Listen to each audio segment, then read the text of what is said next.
Hello everyone, it's Carbs here, and today we're going to talk about a new Aseprite extension called Color Swap.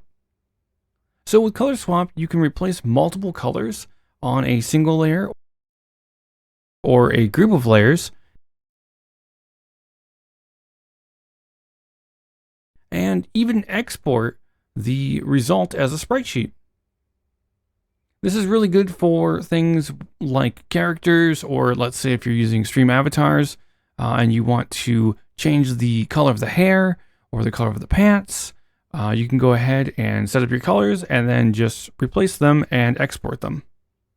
And speaking of, we worked with Lesma on this one, and she has supplied me with her stream avatar file so that we could use it and kind of show it off. And I've been using this sort of as an example while working on the tool, and it's actually been really great. Okay, so once you get Color Swap installed, there's going to be a new option under File called Color Swap. So it should be noted the first time you run Color Swaps, it is going to show you this security warning. It is my settings library that's trying to save the settings. So we'll go ahead, we'll hit Don't Show and allow read access. We'll probably get another warning here, which is it's trying to write to the default color set. So it's creating the color set that is the default.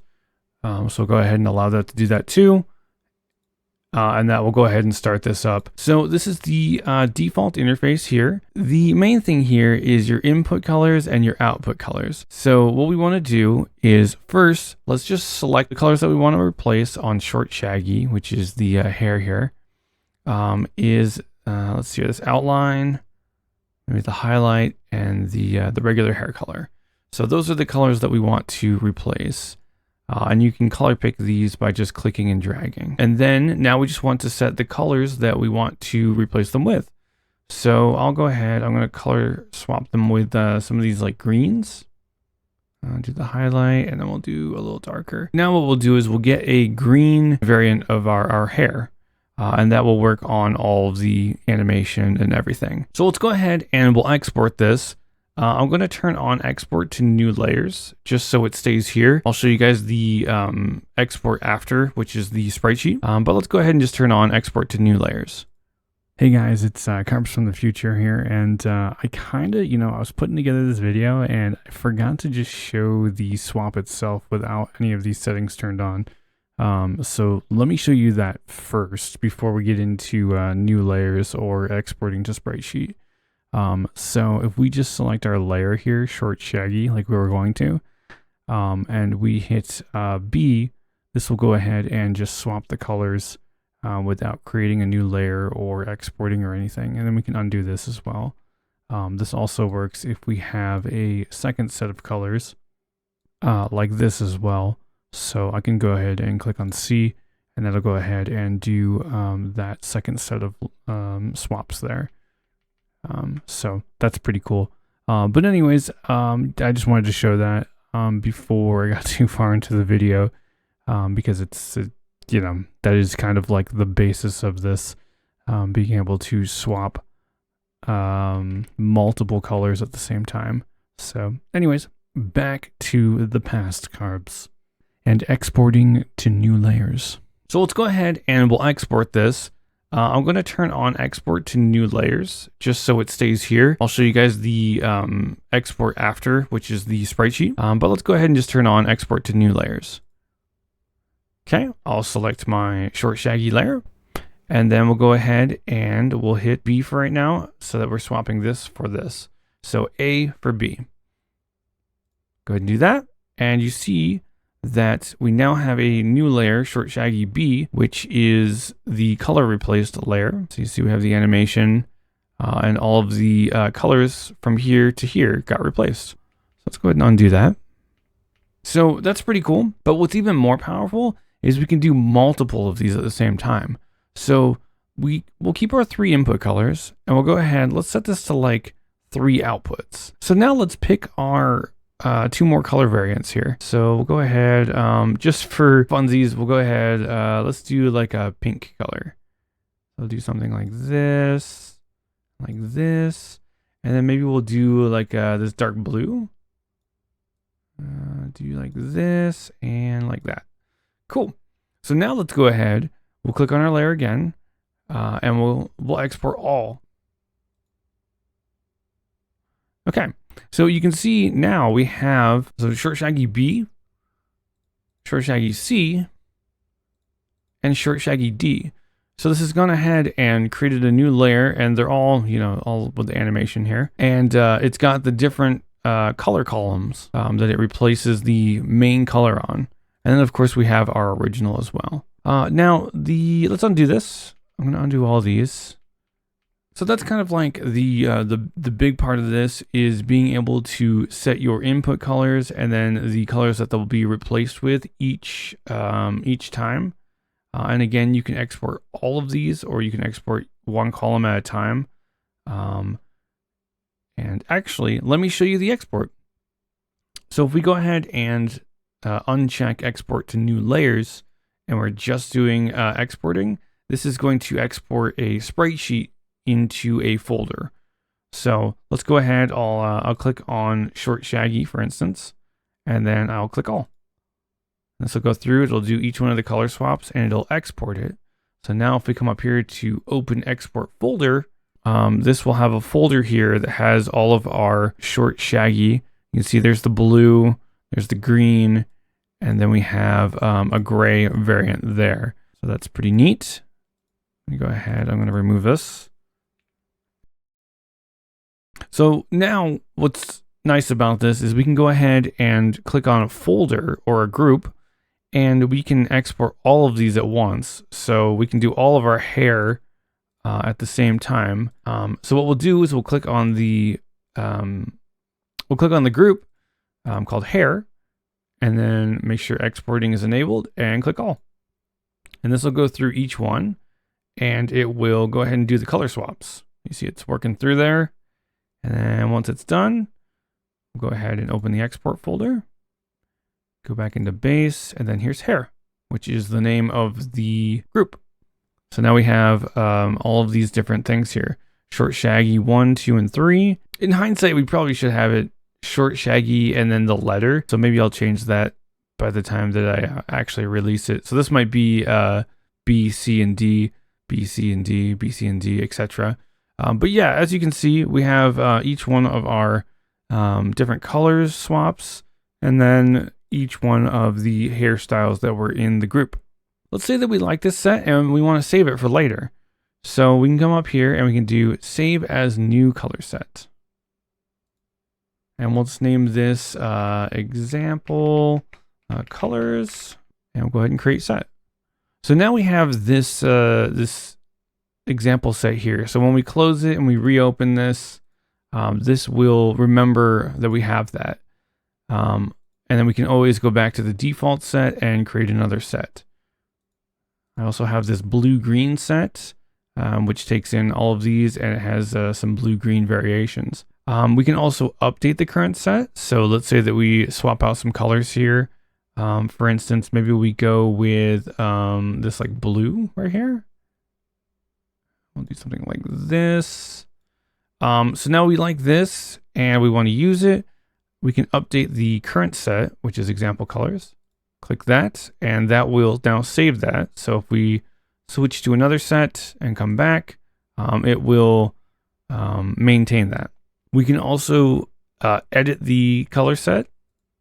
So we can rename it, call this new thing, rename. So that'll go ahead and rename our example color set to new thing. And then if we don't need our color set anymore and we want to kind of clean up our drop down here, we can go ahead, select it, edit color sets, and then just remove. And that will go ahead and take it out of the list and remove it. The neat thing about this is you can do as many colors as you want. Right now there's a limit of 20, but you can crank this right up and, 16. So you can crank this up and you can have 16 input colors, and then you can have a color column for each one of those swaps. So, and then you can go up to 16 on the outputs, which gets a little crazy, but you know, sometimes you need a lot of color. I'll bring this back down to 3 and bring this back down to 4. There we go. Another nice option here, as per usual with my tools, I have the minimize, which just kind of gets us up out of the way. So maybe you don't want to close the tool, you just want to kind of like minimize it so it's still there. That's always an option. If you would like to keep your color swaps and your buttons in view when it gets minimized, you can select colors shown when minimized. And this will go ahead and keep your colors and your swap buttons. So you're still able to use these, but in like a minimized kind of view without all the settings. Also, there's a built-in help, which I'll probably work on the scaling a little bit before I actually release this, but that's just a kind of quick overview of all the little features here, and then some important notes as well. Okay, so I think there's one more small thing here that I can show you, which is this set column colors from palette selection. So if we enable that, we'll have a little thing here.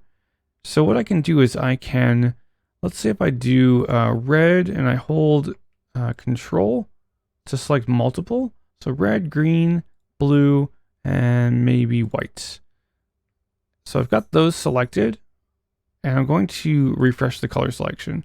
So here's those 4 colors, red, green, blue, and white. It goes in the order of the palette. So I have put this color like set thing here so that we can rearrange them. So if I want green here and maybe like white here, we can do that. And now what this is used for is if we click one of the columns, this will go ahead and set the colors to these ones. So I can just go boop and it'll go ahead and set them all like that. And I thought this was kind of useful because if you wanted to just switch from one color to another, let's say, you could just quickly swap these around or remove these and do that. And it'll only swap the ones that, say there's 3 here, it'll only do the first 3. And then if we just remove all of these, we can change them back to mask. So it'll do all of them like that. So it's pretty cool. I don't know if I mentioned, you can click and drag to color drop, just like the color. You can also just single click and select an index color here, or set the RGB, as well as any of these other options. One thing that might be kind of cool to do is when you're creating your output colors or your color variants, is to take the base color like this, and then maybe just shift the hue a little bit. So let's say if we wanted to do some like blue hair, let's say this is 245 on the hue. And then we can just change our hue to 245. Oops. 245. And then this will go ahead and just kind of hue shift that. I mean, you can change the saturation and the value as well to get some better color theory there. But this is just kind of just a quick example. 245. That's how you use the input colors, the output colors, which are kind of variants, if you will. Yeah, this is kind of how this tool works. Again, shout out to Lesma for reaching out to me on this one. Also, Ceosaur had mentioned color swapping and how it was kind of annoying to have to replace each color individually with the replace color. Oh, and also Admiran for the layer export option that he had suggested. So I might add a tolerance in here as well. That would actually be really good. Ooh. Hey guys, it's Garbs from the future here, and I've gone ahead and put the input tolerance into the tool like I was saying. So how this works is it's same as the color replace. This guy here, it's like this little slider. And how it seems to work is a 0 would be match the color exactly, and 255 would be like match any color basically. So if I go ahead and I do this swap, you'll see that this color, the original color, got swapped for red. Now if I do maybe about 100 or so, it'll swap both of these because they're kind of close. You see that. And if I go all the way up to 255, it doesn't even care what the color is. It's just going to swap it. So the whole thing just turns red. It seems the way that it works, the color tolerance, is it takes the difference between the two colors in the R, G, and B. So if we look at the colors here, 91, 110, and 225, and then we look at this color here, you can see that they are less than 100 away. So that's why these two colors get changed. But yeah, anyways, this is Color Swap, and you can pick it up over on itch.io. Anyways, but yeah, thank you guys so much for watching, and hopefully this has been helpful. And if you have any questions at all, or you find any issues, let me know down in the description, or sorry, the comment section, and I'll try and fix those things up and respond. Anyways, hopefully you guys enjoy this tool, and it was really fun to make. It took a little while, so yeah, I really appreciate you checking it out, sharing it with your friends. If you can and would like to, tips are amazing, and you know, go up and above and beyond. Let me know what you guys think, and I will see you guys in the next video. Take care for now. Bye.